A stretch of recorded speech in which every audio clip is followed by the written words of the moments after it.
Thank you very much, Mr. President, for your welcome. Good afternoon to you all. It's a real joy to be with you today. Thank you for your hospitality. Very much enjoyed having lunch with you as well. And just to complete the picture, yes, I was at the match on Saturday when Leicester didn't do quite so well. But nevertheless, I got to meet Peter Shilton, who was there actually watching the match as well. So I had a lovely conversation with a childhood hero of mine. I grew up when he was playing for England. So there was slight upside to it all, if you like, as well. It's good to be with you this afternoon. When I was checking my diary, I have one of these electronic diaries, that I sort of carry around on my phone. It tells me exactly where I'm supposed to be and what I'm supposed to be doing and so on, when it's working at least. And I did check just yesterday to see what I was supposed to be speaking to you about today. And I don't know where it came from actually, but my secretary obviously put in my diary under the sort of heading of Rotary. And the title, as she recorded it here, was simply about events. It just simply read events. So I was left puzzled thinking, so what sort of events should I be talking about? It's not as if there's very much happening nationally at the moment in our world of politics. I'm sure you wouldn't want me to be talking about that anyway. And within our city as well, not very much happening at all in terms of forthcoming elections and universities and all these sorts of things. I'm sure you wouldn't want me to be talking about that either. And as I've said, in the world of sports, likewise, we know there's not very much happening at the moment, so you wouldn't want me to be talking about that. So I'm assuming, you'll tell me if this is a fair assumption or not, that the title events probably means actually events related to the church and to the Diocese of Leicester, which is my day job, basically. So I'm just going to take a few minutes to tell you a few things that are going on within the life of the diocese at the moment. Forgive me, some of you will know this already. I see a number of familiar faces around who will know a lot about what's going on at the moment. But for those who don't, hopefully it's a helpful update and then an opportunity for some questions afterwards if you would like. So the observant among you may have seen in the Mercury, I think it was just last week, wasn't it, that we finally got planning permission through for the new heritage centre that is planned for Leicester Cathedral. Now I get the very easy part on this. As some of you may know, the Dean of the Cathedral is the one responsible for all the plans. He does all the hard work behind the scenes, the fundraising, the drawing up of the plans, the liaising with the planning authority, all the rest of it. And I get to just go around and say, isn't it great that our cathedral is doing so well and building this big extension? You will no doubt have your own views. If you've seen the pictures of the extension, you'll have your own views, like anything. Some will love it, others won't necessarily think it's quite suitable. That's your opinion. We're happy to talk about that later if you'd like. The vision behind it, though, just to be absolutely clear, is that this is about making Leicester Cathedral truly the beating heart of the city. That's what we want to be doing. And I say that with absolute respect to the very diverse nature of this city. The wonderful thing for me in arriving in this city was to discover that faith leaders of all sorts of different backgrounds and traditions look to me as bishop and to the cathedral as, in some sense, their home. So in terms of all the civic events that we do, in terms of marking major occasions within the life of the city, it really is a privilege to know that people look to the cathedral as a safe space to be able to celebrate, or indeed to come together to support one another in moments of tragedy or of grief. So that's the vision behind what the cathedral is trying to do. And if you've been in the cathedral recently, you'll know not only have we got a huge increase in numbers of visitors coming there, but you'll see it's showing slight signs of wear and tear. So behind the whole project is redoing all the flooring and the heating and the electrics and the lighting, all those sorts of things, alongside putting in a heritage centre such that those particularly wanting to learn both about Richard III, but then also more generally about the life of the cathedral, will have spaces where we can put on art exhibitions and all those sorts of things as well.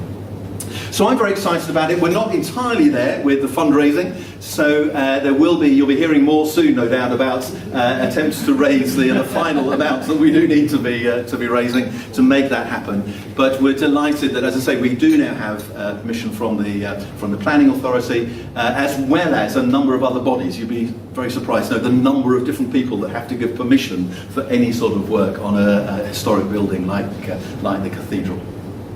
So that's one sort of update in terms of recent events. Other bits around there, which you may or may not have heard about then, are all to do with the Cathedral Quarter, as the City Mayor is now referring it. Opposite the cathedral are a number of buildings that were council offices, but we've recently purchased 2 of them, basically.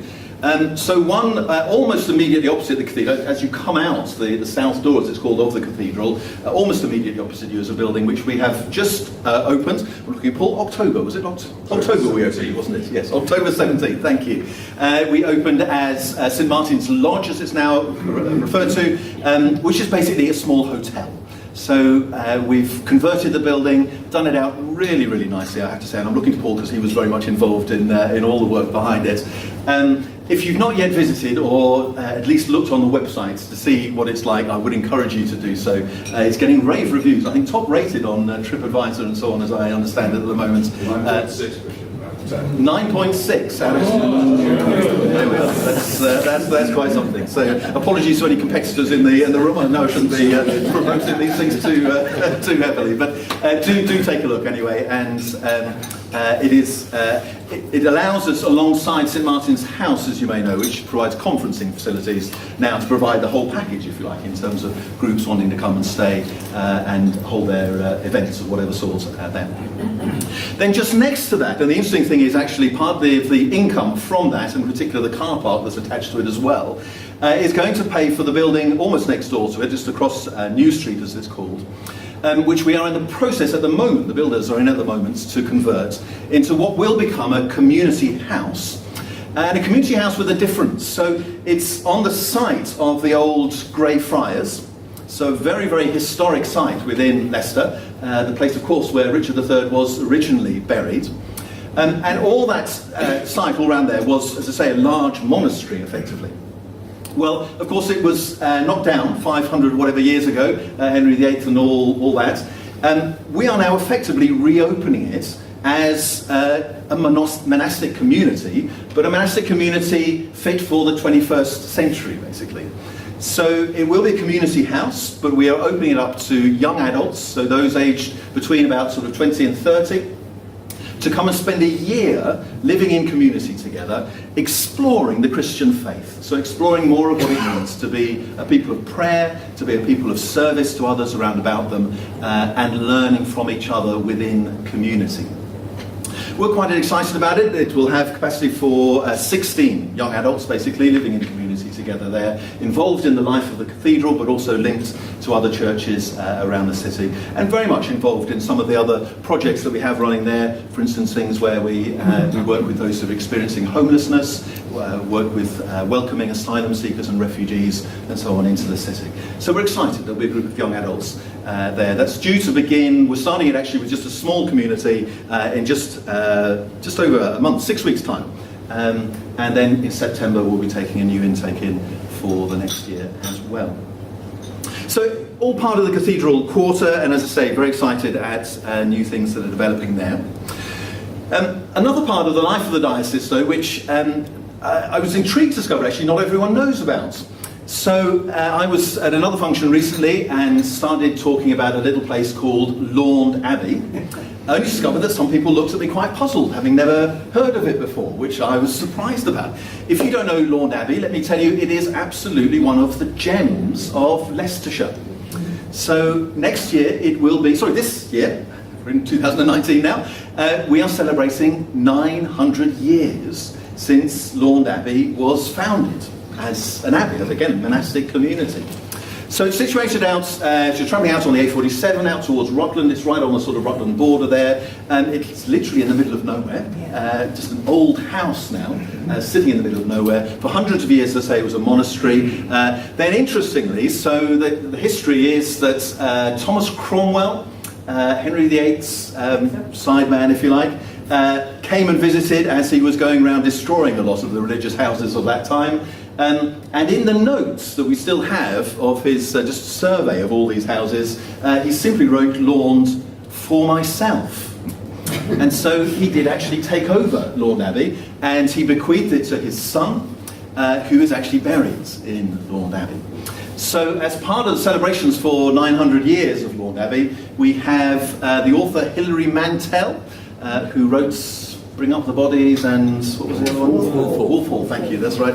Yes. So wrote the history basically around, or a fictional history around Thomas Cromwell, and she's coming to speak at one of the events. So we've got a whole series of events happening over a weekend in May. You'd be very, very welcome. Do take a look at the Laund Abbey website if you'd like to be a part of that at all. And even if you can't visit, then do pop in another occasion. They have a tea room, and it is a beautiful, beautiful setting.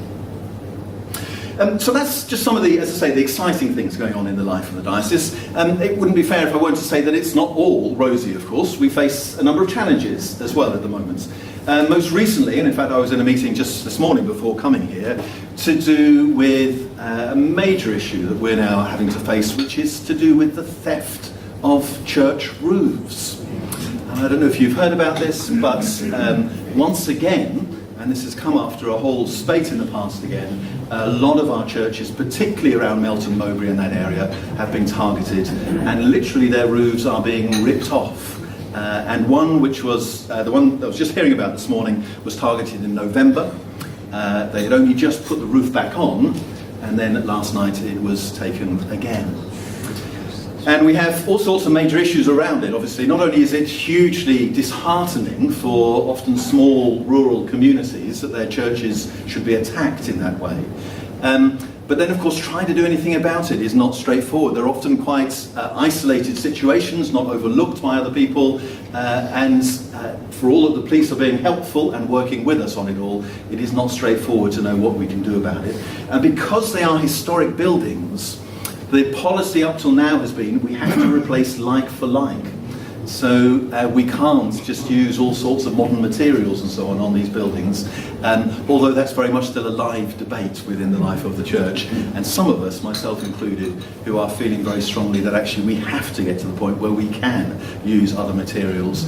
Otherwise this is simply going to be repeated again and again. So that's one of the challenges we face at the moment. The other one is an interesting one where we're just doing a project, and I'll finish with this, but just over a year or so ago, I think, I convened with one or two other people at Leicester University, a little gathering, to look at the whole question of black, Asian, minority ethnic people in senior leadership in our organisations.